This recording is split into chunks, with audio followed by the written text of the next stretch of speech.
आज पूरा देश आजादी का पर्व स्वतंत्रता दिवस मना रहा है। इस मौके पर समाजवादी पार्टी के राष्ट्रीय अध्यक्ष और लोकसभा सांसद अखिलेश यादव ने देशवासियों को स्वतंत्रता दिवस की शुभकामनाएं दी। अखिलेश यादव ने अपने संबोधन में देश की आजादी के लिए बलिदान देने वाले स्वतंत्रता सेनानियों को याद किया और कहा है कि आजादी सिर्फ एक दिन का उत्सव नहीं बल्कि हमारे लिए जिम्मेदारी का भी संदेश है। उन्होंने कहा है कि हमें उन लोगों के संघर्ष को याद रखना चाहिए जिन्होंने देश को आजाद कराने के लिए अपना जीवन त्याग दिया। इसी साथ साथ अखिलेश यादव ने विपक्ष पर भी तंज कसा। पहले देखिए अखिलेश यादव का ये बयान। तहसील से लेकर के थाना और पुलिस, इतनी खराब पुलिस कभी नहीं होगी जो इस सरकार में हो गई है। पूरी पुलिस न जाने क्या काम कर रही है। जो सरकार लॉ एंड ऑर्डर का दावा कर रही है वो आंकड़ों में तो नहीं दिखाई दे रही है, लेकिन टीवी अखबारों पे तो दिखाई दे रही है। और उसका कारण यही है कि पॉलिटिकल मेकअप के लिए, पॉलिटिकल अपना फेस साफ रखने के लिए सबसे ज्यादा बजट दिया जा रहा है हमारे प्रेस के साथियों को। जो यहां बैठे हैं शायद उनको नहीं मिल रहा है, जो यहां नहीं है उनको बड़े पैमाने पर मिल रहा है। अभी तक शायद देश में किसी सरकार ने इतना प्रेस को पैसा नहीं खर्च किया होगा जितना ये सरकार में खर्च किया जा रहा है।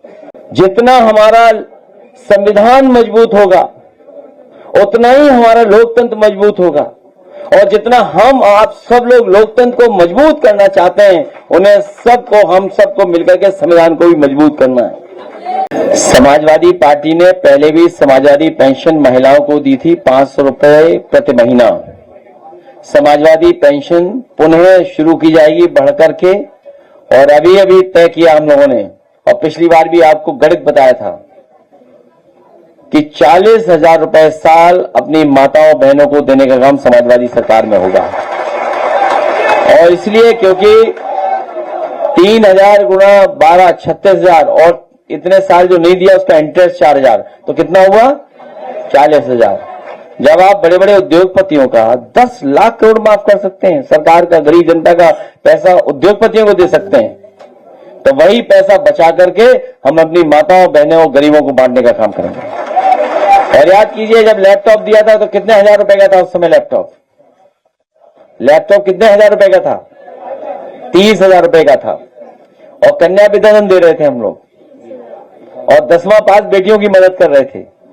तो पहले भी दे रहे थे हम लोग, और आने वाले समय में भी हम लोग देने का काम करेंगे, जिससे आधी आबादी का हम लोग सम्मान बढ़ा सकें, उनका स्थान दे सकें और उनको आगे बढ़ाने में सहयोग कर सकें। 1,500 रुपए नहीं दे पाए वो लोग, और आप निकालिए विधानसभा में इसी सरकार ने कहा कि हम 1,500 रुपए देंगे गरीब माताएं बहनों को, बुजुर्गों को। बताओ, जो 1,500 रुपए नहीं दे पाए वो 40,000 रुपए देंगे, 50,000 रुपए देंगे, और वो भी किस्त में देना चाहते हैं कि पहले आधा दे दो फिर बाद में देगी तो सरकार बन जाएगी। इनकी बात पे कौन भरोसा करेगा? और यहां पर बैठे तो संकल्प लें कि हम लोगों को समाज में भाईचारा लाना है, बंधु राष्ट्र लाना है, प्रेम बढ़ाना है, भाईचारा बढ़ाना है। वहीं हमें यह भी याद रखना है कि संविधान है तो स्वतंत्रता है, और संविधान नहीं है तो हमारी स्वतंत्रता अपने आप छिन जाएगी। इसलिए संविधान है तो स्वतंत्रता है, और संविधान से ही स्वाधीनता है, ये भी हमें याद रखना पड़ेगा। और जितना संविधान हमारा मजबूत चलेगा उतना ही लोकतंत्र हमारा मजबूत दिखाई देगा। इसलिए संविधान को अगर ये ठेस पहुंचाएंगे तो हमारे लोकतंत्र को भी ठेस पहुंचेगी। इसलिए इनसे बहुत सावधान रह करके हमें मुकाबला करना है। कोई कल्पना कर सकता है कि कानपुर और लखनऊ एक्सप्रेसवे बरसात में ही ढह गया हो? पहली बरसात में ही ढह गया, सोचिए आप। अब पत्रकार साथी भी गिनते हैं गड्ढे, कभी इनकी खबर आती है कि 20 गड्ढे हैं, कभी कहते हैं 40 गड्ढे हैं, कभी बताते हैं 80 गड्ढे हैं। और सोचिए पानी किससे सुखाया जा रहा है? बारिश में पंखा चला करके। किसको बेवकूफ बना रहे हैं सोचिए आप। 63 किलोमीटर की सड़क 4,000 करोड़ से ज्यादा की। हिसाब किताब लगाओ, बताओ कैसे सड़क में क्या क्या किया हुआ इन्होंने।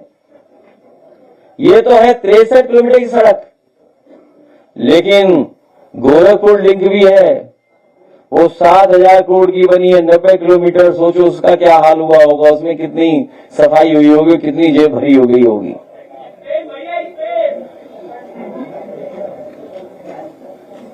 और जल भराव की तो तस्वीरें हर जगह से आ रही हैं। अभी तक तो हम लोग सोचते थे कि गोरखपुर में ही नाव चलती है केवल, लेकिन अब तो नए एयरपोर्ट पे भी नाव में चलेगी, नाव पे ही चलना पड़ेगा।